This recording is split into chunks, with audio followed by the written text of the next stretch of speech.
En el siguiente video resolveremos el siguiente ejercicio del libro Fundamentos de Mecánica de Fluidos de Munson. Bien, el siguiente ejercicio nos pide determinar la presión atmosférica en la superficie del océano. Para esto nos entrega los siguientes datos. Nos dice que un barómetro de mercurio ubicado dentro del caparazón, o sea aquí, indica 765 milímetros de mercurio. Y un manómetro de tubo en U de mercurio entrega una lectura diferencial de 735 milímetros de mercurio.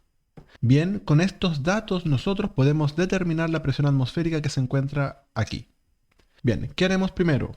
Como es habitual en los videos, primero plantearemos los datos, los cuales son los siguientes, en donde tenemos la densidad del agua, la gravedad específica del agua de mar, la gravedad específica del mercurio y la aceleración de gravedad. Ya con esto podemos armar la ecuación del problema, pero antes vamos a aclarar cuáles son las alturas del respectivo problema, las cuales son las siguientes, en donde tenemos H1, que es donde empieza el fluido y donde termina, H2, que es también donde empieza el fluido y donde termina, en este caso es agua de mar, y tenemos la altura H3, que también es donde empieza y donde termina el fluido. Ya con esto ahora podemos armar la ecuación, y cabe destacar primero este punto. Bueno, este punto es la presión que se encuentra dentro del caparazón, que es un dato que nos entregan justamente aquí, que es dado por el barómetro. Y ya con esto nosotros vamos a armar la ecuación como lo hicimos en los videos anteriores, en donde trazamos nuestra línea de referencia y vemos dónde se encuentra la columna del fluido al final, si es arriba o abajo de la referencia. Si es arriba de la referencia, disminuye la presión, y si es abajo de la referencia, aumenta la presión. Bien, entonces trazamos nuestra referencia al principio de la columna del fluido, en este caso de mercurio, y vemos dónde termina la columna de mercurio, si es abajo o arriba de la referencia. En este caso es abajo de la referencia, lo que indicaría que la presión aumenta, y esto lo agregamos a la ecuación. Posteriormente trazamos nuestra línea de referencia al principio de la columna del agua de mar, y vemos dónde termina la columna de agua de mar. En este caso es arriba de la referencia, lo que indicaría que la presión disminuye. Ahora salimos del caparazón y trazamos nuevamente nuestra línea de referencia y vemos dónde termina la columna del fluido, o en este caso dónde termina el fluido. Si nos damos cuenta, el fluido termina arriba de la referencia, por lo que quiere decir que la presión disminuye. Y todo esto lo igualamos a la presión en este punto, que la presión en este punto es igual a la presión atmosférica. Y esto lo agregamos a la ecuación. A partir de la ecuación que se muestra a continuación, la expresamos en términos de densidad y de altura y obtendríamos lo siguiente, en donde ya con esto podríamos determinar el valor de la presión atmosférica, dado que tenemos todos los datos.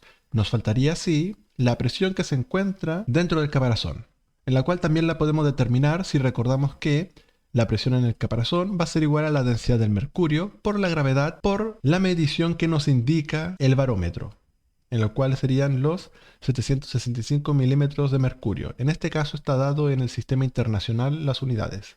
Bien, con esto expresamos nuestra ecuación todo en términos, en donde ahora a esta altura la pasamos a ser h, todo esto para expresar los términos y después solamente reemplazar valores. Entonces aquí ya nos podemos dar cuenta que podemos factorizar términos, como lo es la densidad del mercurio por la gravedad, y aquí en este caso la densidad del agua de mar por la gravedad, quedándonos la siguiente expresión.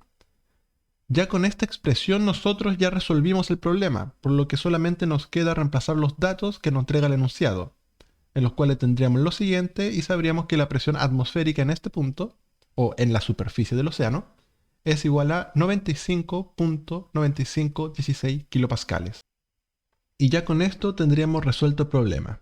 Algunas dudas que pueden surgir son las gravedades específicas utilizadas. En este caso se utilizó la gravedad específica de agua de mar de 1.025, dado que las referencias fueron obtenidas del libro Cengel, en donde muestra la tabla de gravedades específicas de algunas sustancias 0 grados Celsius, indicaría que el agua de mar tiene una gravedad específica de 1.025.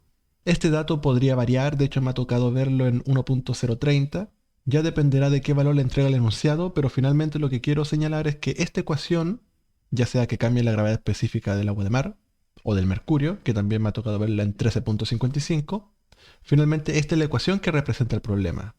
Y si reemplazan los valores correspondientes, debería darle la presión atmosférica según los valores que le da el enunciado. Bien, eso es todo por el video de hoy. Espero que les sea útil y nos vemos en una próxima ocasión.